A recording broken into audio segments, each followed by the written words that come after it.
أعوذ بالله من الشيطان الرجيم.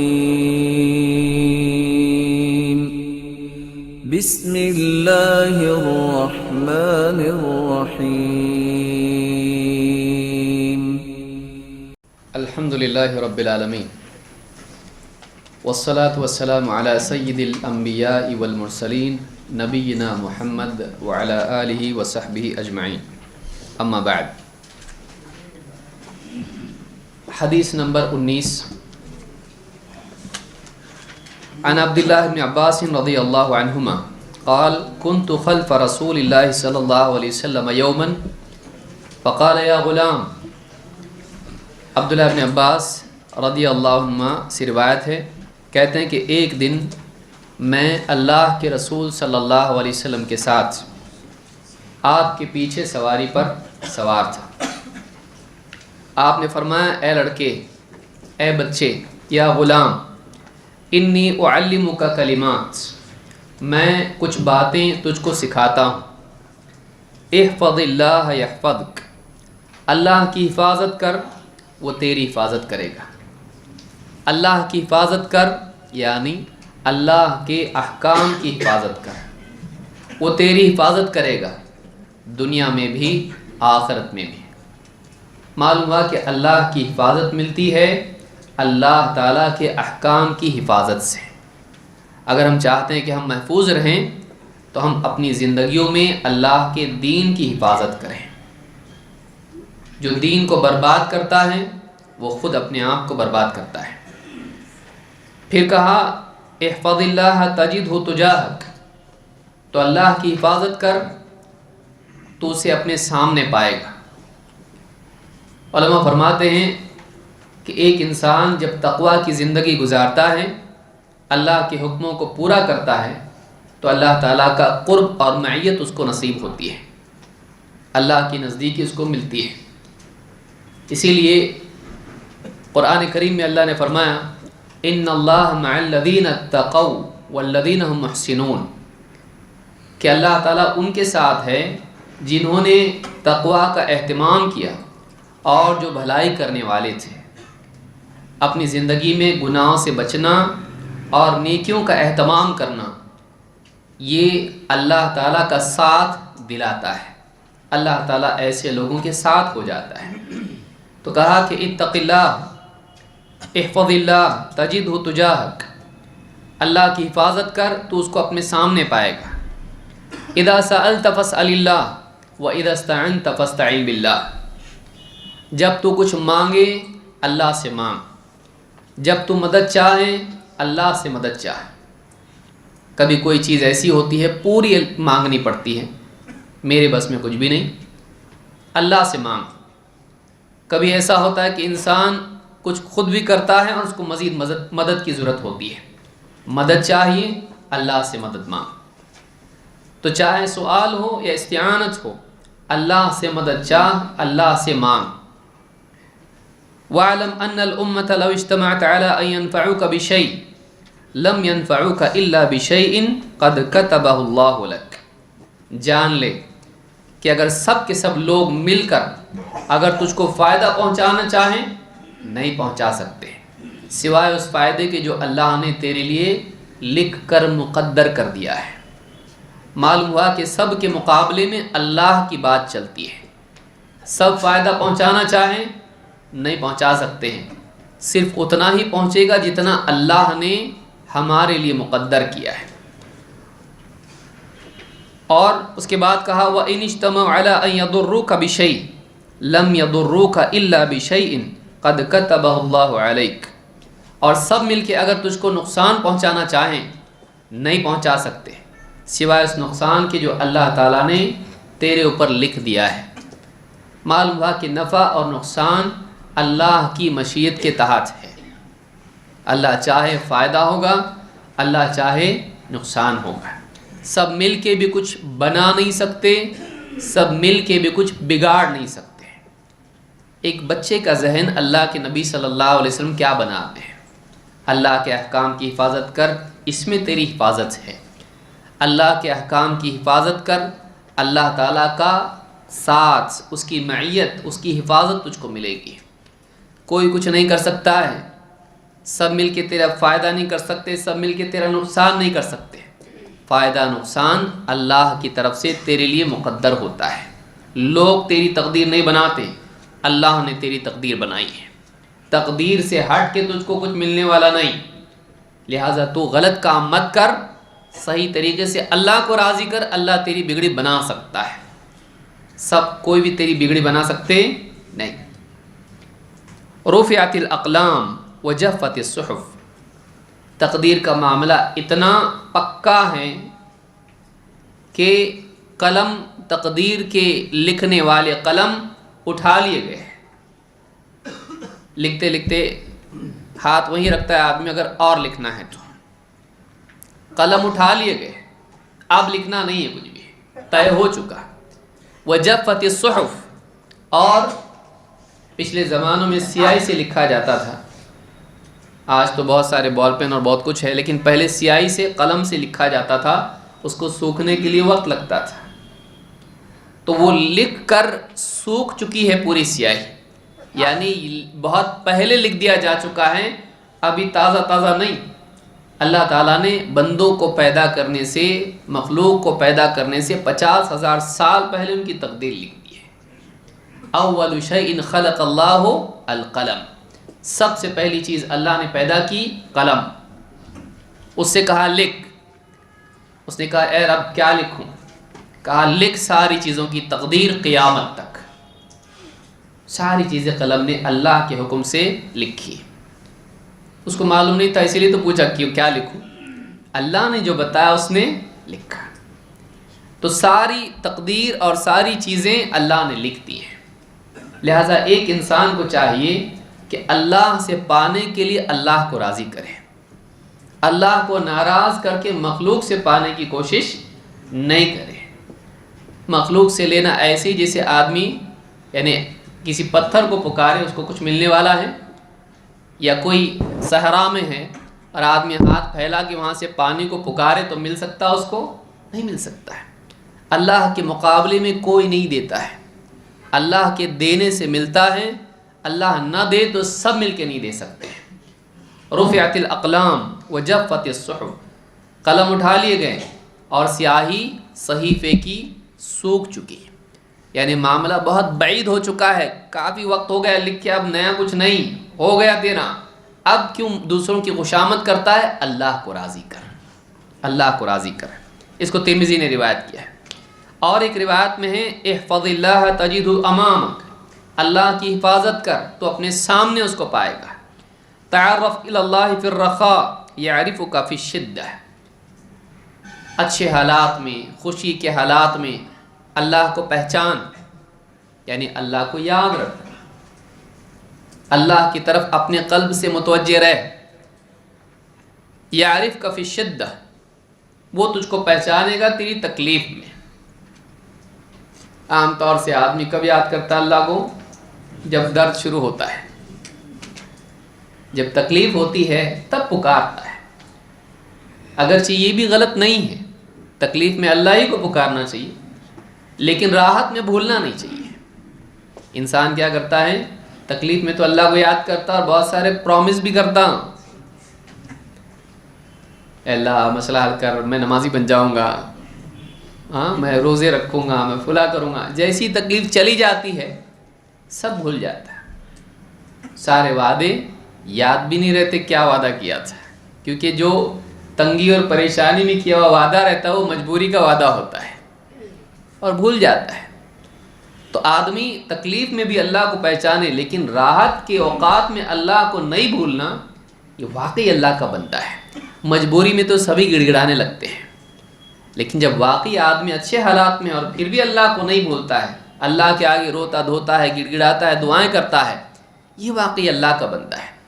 ایسے بندے کو تکلیف کے حالات میں اللہ خود بھی نہیں چھوڑتا ہے، وہ دعا نہ بھی کرے تو اللہ اس کی مدد کرتا ہے، وہ دعا نہ بھی کرے تو اللہ اس کی مدد کرتا ہے، کیونکہ اللہ اپنے ایمان والے بندوں کو ضائع نہیں کرتا ہے۔ تو اس لیے تو اچھے حالات میں بھی اللہ کو بھول مت، یاد رکھ۔ تعرف الی اللہ فی الرخاء یعرفک فی الشدہ